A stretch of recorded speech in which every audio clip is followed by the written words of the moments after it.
Thank you so much. It was wonderful. I don't know how many people in here have heard of the poet Mary Oliver. Yeah, I was moved to, my wife and I, almost on a daily basis, we get up and she usually reads it. She usually reads poetry. And we sit and wake up to that, and mostly Mary Oliver's poetry. And we did that this morning, and I was just touched by this poem called Everything.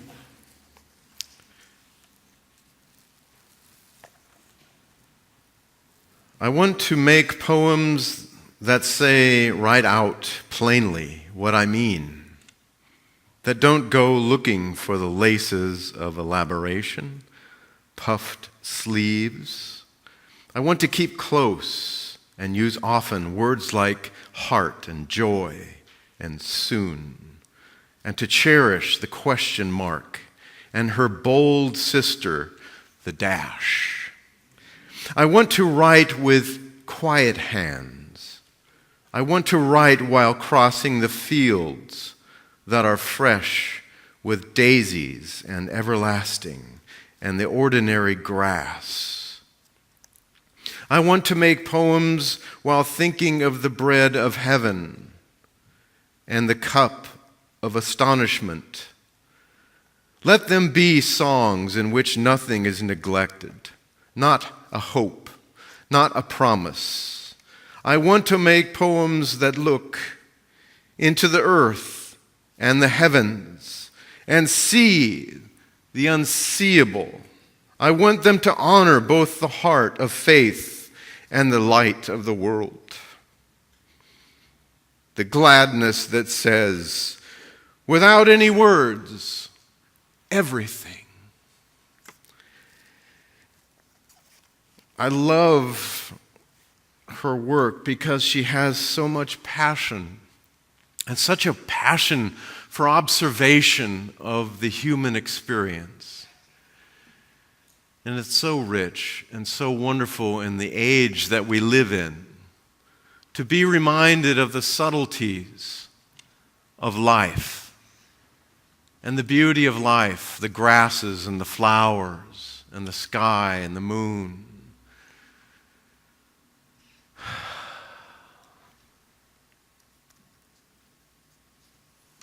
In preparation for this sharing today, I came across a story that also is about remembering. It says, in ancient times, a king had a boulder placed on the roadway, and then he hid himself and watched to see if anyone would remove that huge rock. And some of the king's wealthiest merchants and courtiers came by and simply walked around it. Many loudly blamed the king for not keeping the road clear. But none did anything about getting the stone out of the way. And then a peasant came along, carrying a load of vegetables. And upon approaching the boulder, the peasant laid down the burden and tried to move the stone to the side of the road. And after much pushing and straining, he finally succeeded. And after the peasant picked up his load of vegetables, he noticed a purse lying in the road where the boulder had been. The purse contained many gold coins and a note from the king, indicating that the gold was for the person who removed the boulder from the roadway. The peasant learned what many of us never understand, that every obstacle presents an opportunity to improve our condition. Nelson Mandela, who also dealt with the boulders in his path, said, I learned that courage was not the absence of fear, but the triumph over it. The brave man is not he who does not feel afraid, but he who conquers that fear. Gandhi said, strength does not come from physical capacity. It comes from an indomitable will. St. Francis said, start by doing whatever is necessary, and then do what's possible. And suddenly, you are doing the impossible. A man named Stephen Covey said, I am not a product of my circumstances. I am a product of my decisions. So this is the use of the will and of choice. And in this case, natural spirituality. What is natural spirituality? Well, I'm going to share at least what came to me this past week. I arrived home from the Rocky Mountains in Evergreen, Colorado, Monday afternoon, and Tuesday morning I noticed a book by my wife's nightstand that is entitled Natural Spirituality, a handbook for inner work in spiritual community by author Joyce Rockwood Hudson. Joyce Hudson wrote this book as a result of her own life experience. And her own life experience entailed in this example. Back in 1991, she had 4 people come to her home in February. And they just came to visit en route from where they were coming from through Georgia, where Joyce and her husband lived, to Florida. And they came and stayed and they had dinner, and then it began to rain and snow and it became very icy. So it was apparent that they needed to just spend the night, which they did. And the next day the sun came out and it warmed a bit. And they decided, well, it would be a good time to go. And they started out. But their car got in an accident. 3 of the people in the vehicle were only injured in a minor way. But her friend Susan was very, very seriously injured. And before there was any news of Susan, there was a premonition, a vision that Joyce had of a newspaper and a picture of Susan and an obituary before she ever even knew anything that was to happen with Susan. And not long after that, there was a phone call. Susan had indeed passed. And that situation opened up Joyce to a whole nother level of her being. At first, it seemed like a total breakdown, and then it was a breakthrough.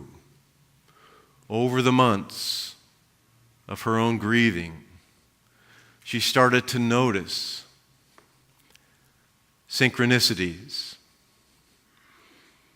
and what would later be called the undivided connection between all of life. Because she noted that the night before Susan and her family members left, Susan was sitting around the dinner table and saying, you know, my mother and I have been estranged our whole lives. We just have different values, different ways of seeing life. But the last night that I saw her, we rented the movie Terms of Endearment. Shirley MacLaine, Deborah Winger, Jack Nicholson.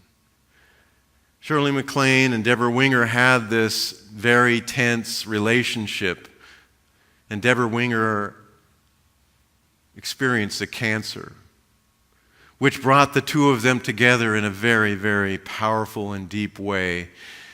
And Joyce was very mindful of the fact that the universe conspired to bring mother and daughter together to watch the film, Terms of Endearment, so that that could be a catalyst for their own healing in relationship, which happened just a week prior to this fatal car accident.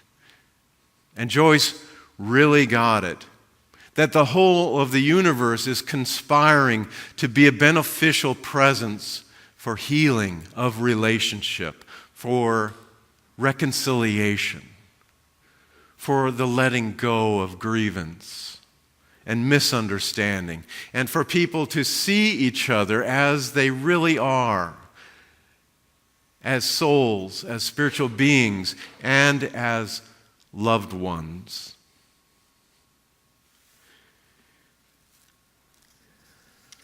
Joyce Rockwood Hudson set out on a mission of developing a whole nother way of seeing life.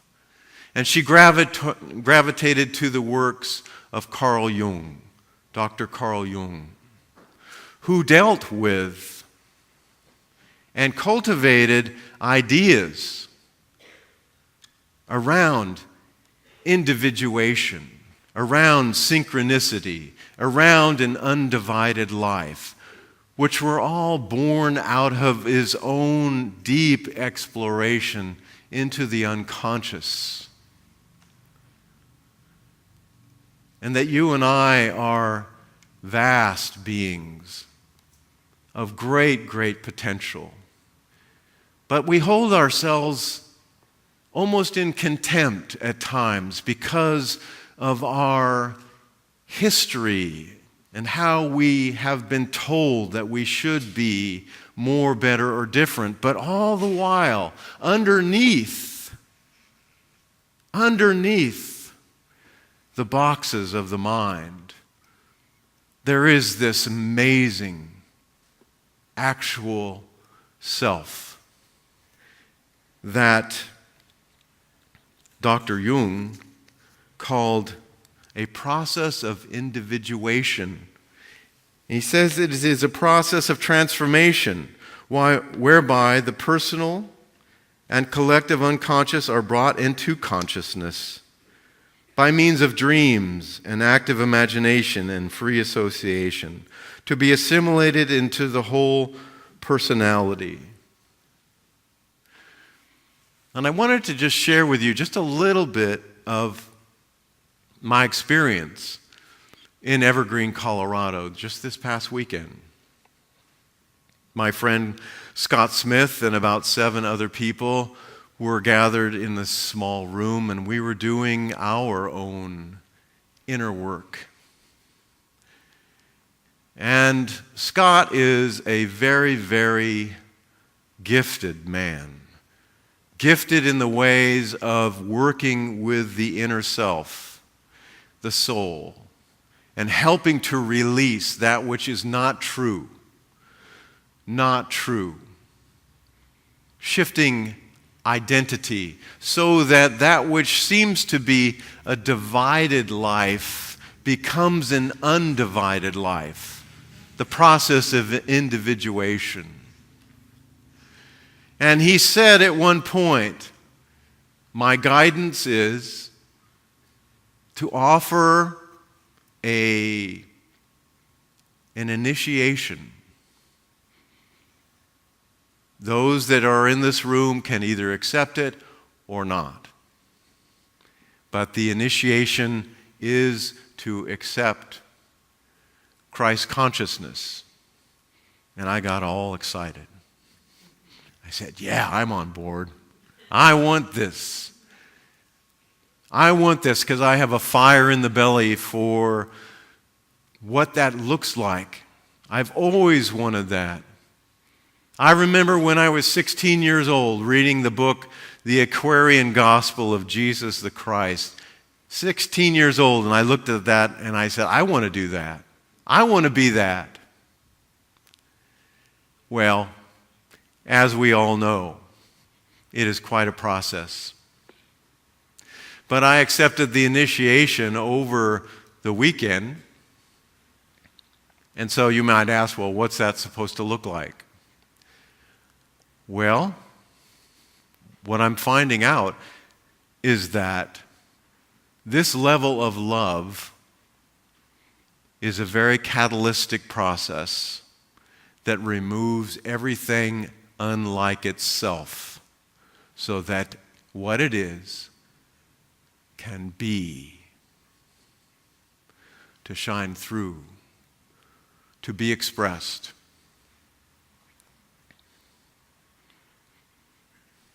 Not everybody wants that. But how it shows up for me is that, oh boy, I get to love people more. I get to remove the blocks to love's presence so that my heart can shine in a way that is truly honoring the presence of God within me. Is there anybody else in this room that would like to have that kind of an experience? Do you hunger for it at all? Do you ever feel frustrated that it's not happening? Well, I have a treatment. I'm not saying it's a coverall, but it is something that we can work with today. I want to just quote Carl Jung for just a moment in one of his moments of brilliance. He said, somewhere right at the bottom of one's own being, one generally does know where one should go and what one should do.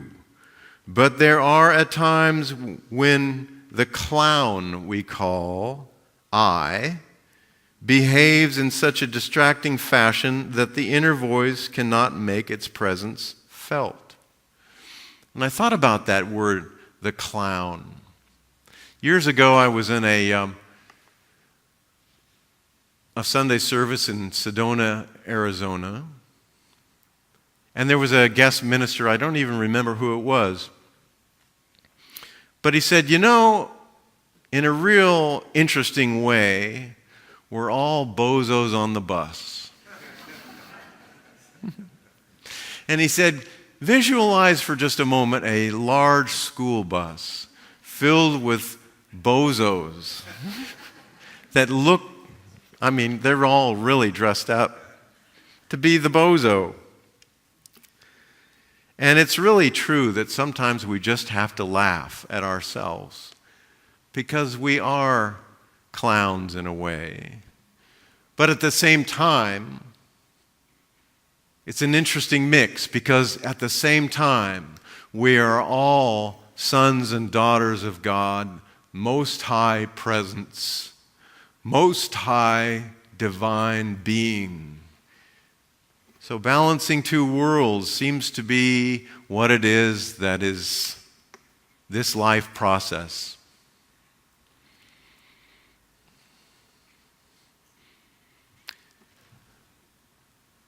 Yesterday I had a session with a man named Thomas Brennan. Wonderful man. And he really tested me. He said, Bruce, I was giving him some history and some input, and he says, Bruce, it sounds like you're really suffering from spiritual pride. And I was just like, what? Me? It's not easy to hear.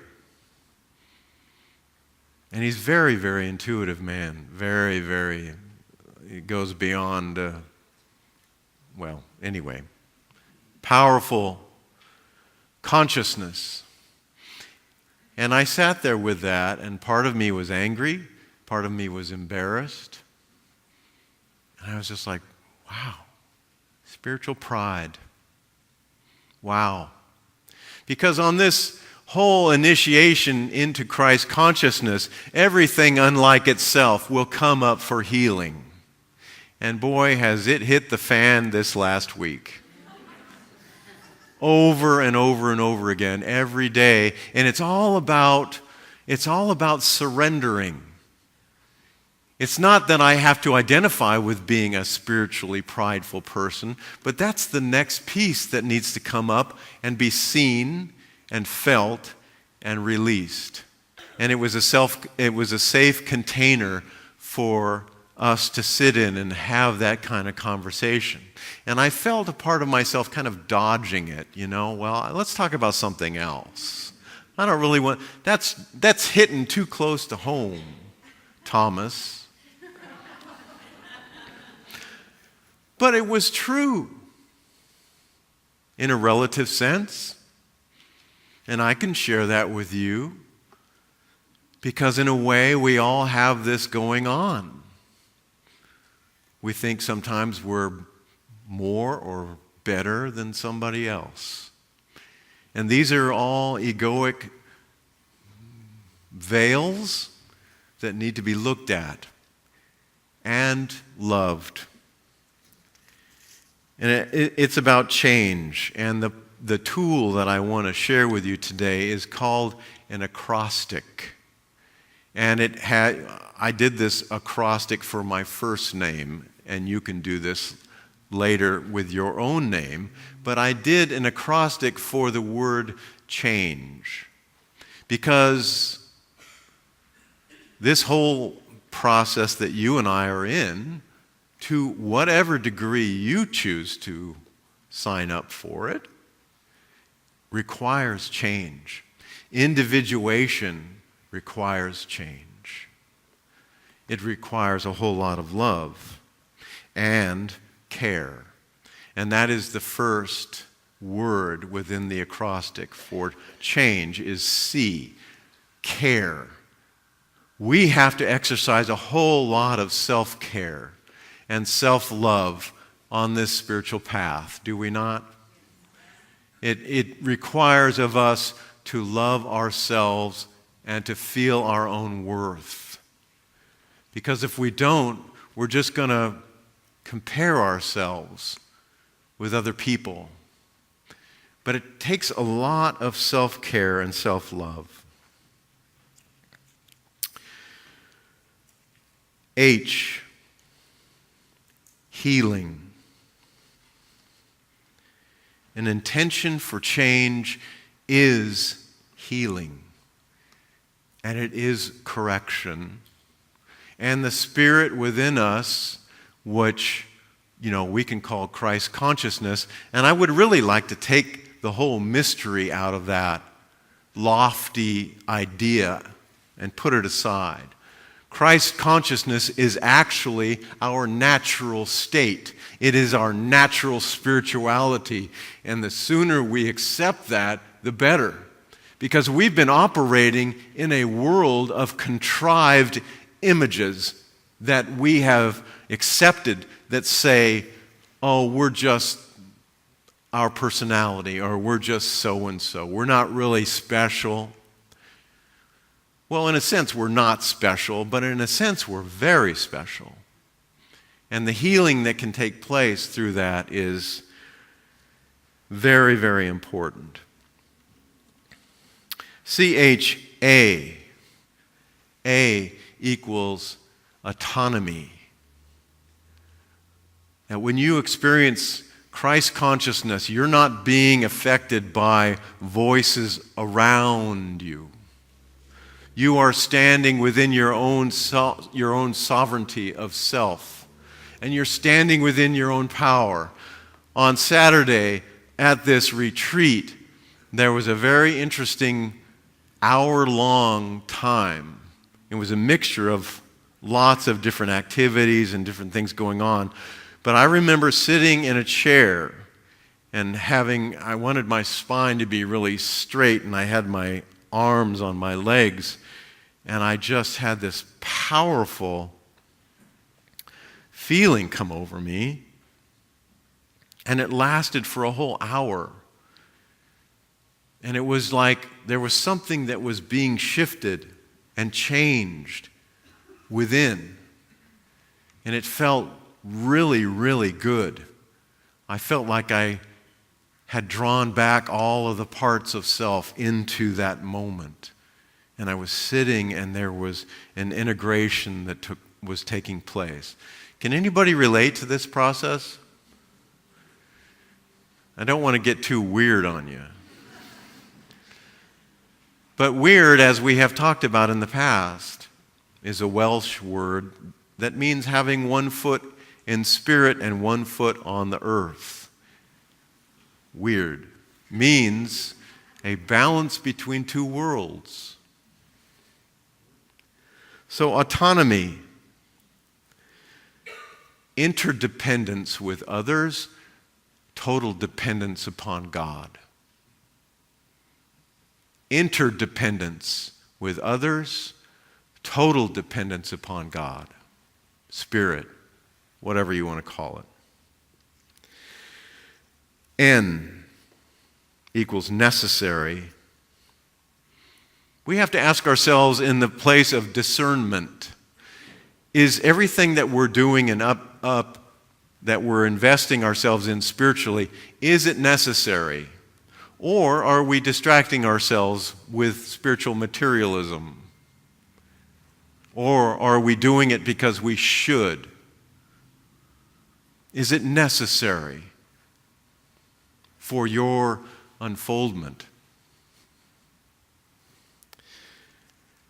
G, grace. There is grace on the path. We aren't doing this alone. Grace is that consciousness of truth, that spirit within us that knows the path. It knows us. It wants us to unify with our Creator and is assisting us to clear our path from anything that is not true. E, energy. It's really important, at least for me. You can take what you want and leave the rest. It's very important to be with what is the energy that we are feeling when we are with other people. What is the energy that we are experiencing when we're engaged in different activities? What is the energy? What is the quality of the energy? Is it lifting us up into a higher vibration, or is it dragging us down because it's an old pattern that we need to perhaps let go of? It's just a question.